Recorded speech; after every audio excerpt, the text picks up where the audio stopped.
In December 1943, 90% of the crew aboard the destroyer USS Newcomb got seasick in a single Atlantic storm. Before the ship had even reached the war, waves came clean over the bow and ran the length of the deck. Below, in a compartment barely 10 feet square, 4 men worked for hours in freezing seawater trying to save the steering gear, while the rest of the crew lay wherever they could hold on. That was a training run, not even the war yet. The real winter crossings lasted for weeks, not hours, and they were worse.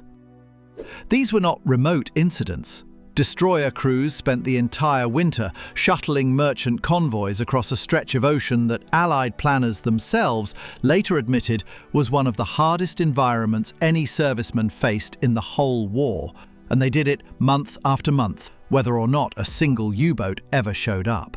A Fletcher-class destroyer, the workhorse of the American fleet, weighed about 2,000 tons and stretched a little over 370 feet. Not much. Not against that ocean. A North Atlantic winter gale doesn't let a destroyer ride the swells. It throws it.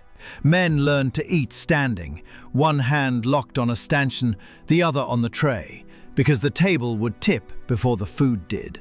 The ship rolled, pitched, and corkscrewed all at once, and men who had never been sick a day on land spent their first 2 weeks at sea unable to keep a meal down. Sleep came in shifts that never matched the rest of the world. Standard watch rotation was 4 hours on, 4 hours off, day and night, for the entire crossing. Nobody on a destroyer slept a full night. Not once, the whole crossing. You'd come off watch frozen to the bone, climb into a canvas bunk stacked 4 high, barely room to turn over. Try to get 4 hours before someone shook you awake again. Bunks were racked so close together that a man's chest nearly brushed the canvas above him, and lockers wedged between them left almost no room to dress. On older ships that hadn't been rebuilt for wartime crew size, there weren't even enough bunks to go around. Sailors slept on mess lockers, lashed to a rack so they wouldn't roll onto the floor when the ship heeled over, and waited months for a hammock of their own to open up. And the cold followed you everywhere, because a steel hull does not care where you are trying to sleep. In North Atlantic winter, the ocean itself sits a few degrees above freezing, and that temperature soaks straight through the metal into every compartment. Men slept in their foul weather gear. Taking it off meant losing the only warmth they had. Condensation ran down the bulkheads and dripped onto the bunks below, so blankets stayed damp for the whole crossing and never really dried. Feet that stayed wet and cold for days started to swell and blister. The same trench-foot infantrymen got in the mud, except these men were getting it standing at a gun mount in salt spray instead of in a trench. Now picture standing an open bridge watch in that. Early Fletcher-class ships had open pilot houses, so the men steering and spotting stood exposed to the wind and spray for their entire 4-hour rotation. Waves broke over the bow and the spray froze on contact, and by the end of a watch, a man's coat could be stiff with ice. Lookouts rotated more often than the rest of the watch, precisely because nobody could keep their eyes sharp enough to spot a periscope wake after 2 hours in that wind. Get it wrong, and the convoy doesn't get a second chance. One clean shot. That's all a U-boat needed. So how did anyone eat on a ship rolling 30 degrees to either side? The galley sat up on the main deck, and there was no internal corridor running the length of the ship, so the food actually had to be carried down to the mess deck on open trays across an exposed walkway in whatever weather the North Atlantic was throwing that day. In a real storm, that walk killed men. Washed clean off the deck doing exactly that job. When the sea was too rough to risk it, crews ate whatever could survive being handed hand to hand below decks. Bread, cold meat, coffee kept in a thermos because a hot cup on a rolling mess table was just an invitation to burn yourself. On the worst days, when even standing upright took both hands, meals shrank to whatever a man could eat one-handed while braced in a doorway. On paper, an American sailor's diet was supposed to be good. Later in the war, the newer ships had proper galleys, and a destroyer's cooks were expected to turn out a hot dish, a starch, a vegetable, bread, and something sweet at nearly every sitting. In calm water in port, that was often true, and sailors who transferred from other branches genuinely marveled at it.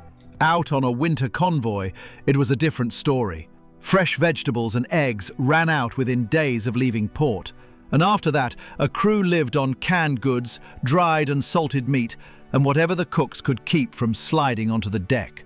Bread went stale fast without preservatives, so older habits crept back in even on a modern destroyer. The same hard, dense biscuit that sailors had been complaining about and dunking in coffee for 2 centuries. Weevils and all, if the stores had been aboard too long. Fresh water was its own quiet crisis. A destroyer only carried so much. What it had went first to the boilers. No steam, no engines, no defense. That left very little for the crew, and freshwater showers were rationed hard, sometimes to a couple of minutes, sometimes to nothing, for days at a stretch on the longest crossings.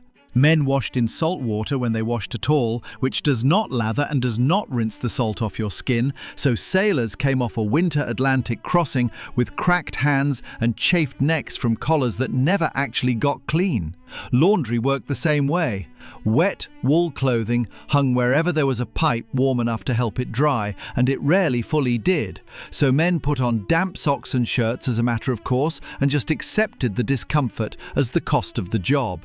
There was one job on those crossings that had nothing to do with the weather being merely uncomfortable and everything to do with it being genuinely lethal. Spray that hit the superstructure in Arctic and North Atlantic temperatures froze on contact, and if nobody dealt with it, that ice kept building, layer over layer, on the guns, the rigging and the upper decks. Enough of it up high and a destroyer went top-heavy. Top-heavy in a big sea meant rolling over. So crews went out onto open decks in the middle of a gale, in the dark, with axes and steam hoses, and chipped that ice off by hand. Footing uncertain, hands numb, one bad wave away from going over the side themselves. It was not a dramatic job. Nobody wrote songs about the ice detail. But skip it for a night, and the ship you were trying to save could take the whole crew down with it. Below the mess deck, in the fire rooms and engine rooms, men were living an almost opposite version of the same misery. Boilers ran superheated steam at well over 800 degrees Fahrenheit, so the men tending them worked in a space that stayed brutally hot no matter what the temperature was outside. A sailor could finish a watch in the fire room soaked in sweat, climb a ladder into a companionway, and step out onto an open deck where the wind was cold enough to freeze spray on contact. That swing from furnace heat to freezing spray happened to some men every single day of a crossing, and it took its own toll that had nothing to do with combat at all. Privacy, meanwhile, simply did not exist. A typical Fletcher-class destroyer carried around 300 men, and the ship had only a couple of communal water closets for the entire crew to share.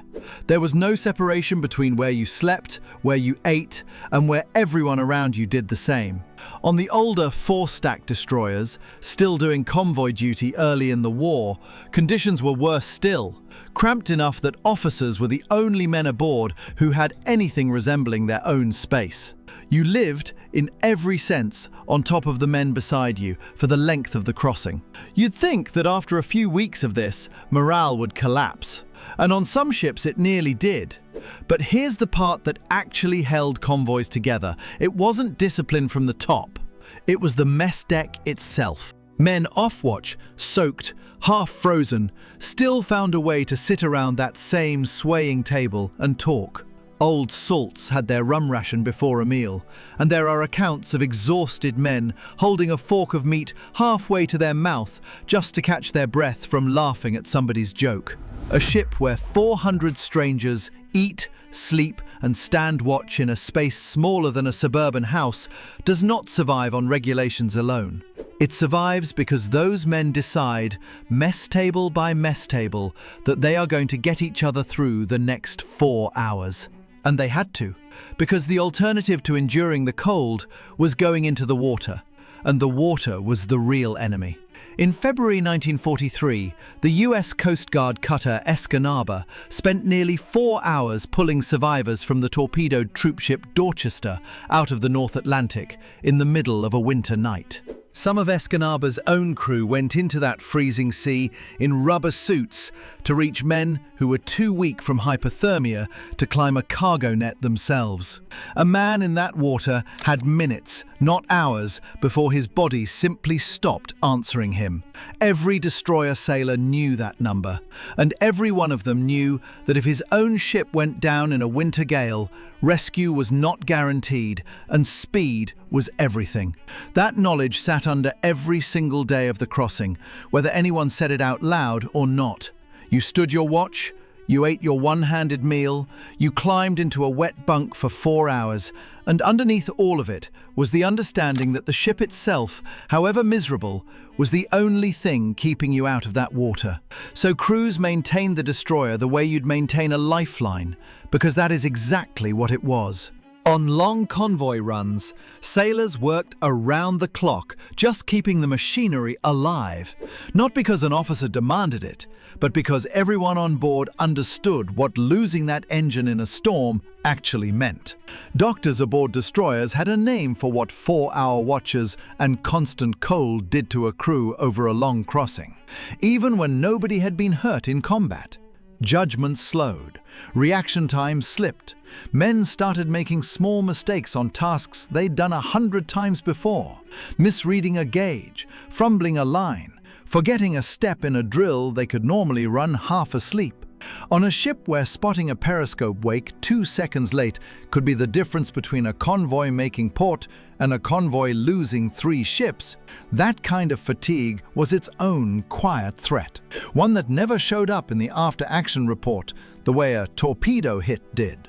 A tired lookout on an icy bridge was doing exactly the same job as an alert one, technically, and that gap between technically and actually was where a lot of the real danger in these crossings lived. There's a version of this story that treats the danger as only the U-boats and the torpedoes, and that version misses most of what actually broke men down. Combat on a North Atlantic convoy was intermittent. The cold, the wet, and the exhaustion were constant. A sailor could go 3 straight weeks without seeing an enemy ship and still come off that crossing thinner, sicker, and older looking than when he left port, purely from the weather itself doing daily damage that never let up long enough to heal. Veterans of the Arctic and North Atlantic runs later said the conditions on those crossings were among the hardest any Allied servicemen faced in the entire war, worse in their own memory than plenty of days under direct attack. Rank still mattered on a destroyer, but the North Atlantic in winter had a way of flattening it in practice. An officer stood his own watch in the same freezing spray as the enlisted men below him, and a captain who couldn't keep his own crew fed, rested and functioning through a month-long crossing didn't stay a well-regarded captain for long, whatever his rank insignia said. The chief petty officers, the men who'd usually been at sea the longest, often did more to hold a crew together through a bad crossing than any regulation could, because they knew exactly which corners could bend a little when men were this exhausted, and which ones absolutely could not. And they made that call dozens of times a day without ever writing it down. And still, somehow, there was room for humour in it. The kind of dark, worn-out humour that only makes sense to people who are cold and tired together. A veteran destroyer sailor who did his own tour through rough winter seas decades later on a much larger and steadier ship described his own crew struggling to keep their dinner down in the same waters, and said you could draw a straight line back from his sailors to the men of 1939 to 1945, except that those earlier crews had it worse in every measurable way. Smaller ships, harder rolls, no radar to help spot the next wave of trouble, and none of the modern conveniences that made even a rough crossing survivable rather than miserable. What little relief existed came in small, almost absurd forms. Mail, when a convoy finally reached port and letters caught up with it, could visibly change the mood of an entire mess deck in an afternoon. A letter from home was worth more to most of these men than an extra ration or an extra hour of sleep, because it was proof that the life they were trying to get back to was still there, waiting. Between mail calls, there wasn't much to fill the hours off watch beyond cards, cheap paperback novels passed hand to hand until they fell apart, and the kind of storytelling that turns a mundane ship into its own small mythology. Every old hand with a version of the same near miss that got a little more dramatic each time it was told. It wasn't entertainment in any real sense. It was maintenance, for the mind instead of the ship, and crews needed it just as badly. By the time a destroyer finished a winter Atlantic crossing, the toll wasn't measured only in combat losses.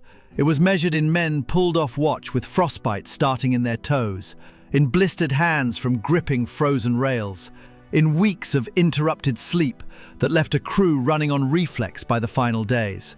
And then the ship would refuel, take on a fresh convoy, and go straight back out, because the merchant ship still needed an escort, and there was no such thing as a season off from the war.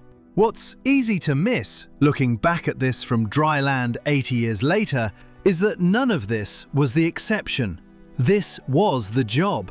Every single crossing, all winter, for years. The convoys that kept Britain fed and armed only worked because thousands of young men accepted, crossing after crossing, that 4 hours of frozen watch and 4 hours of damp, cramped sleep was simply what the work cost. Nobody wrote home describing it as heroic.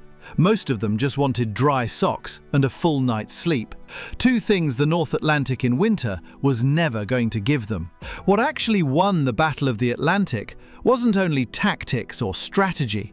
It was ordinary human endurance, repeated for years, mostly unwitnessed.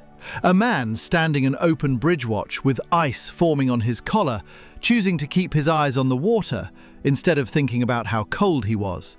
That raises a real question about what we mean when we talk about courage in war. Is it the moment a man fires back at an attacking plane? Or is it the 6,000th time he climbs out of a wet bunk into freezing spray because the schedule says it's his turn again? Most of these men never got a medal for that part. If you've made it this far, you probably already know which one they'd have picked anyway.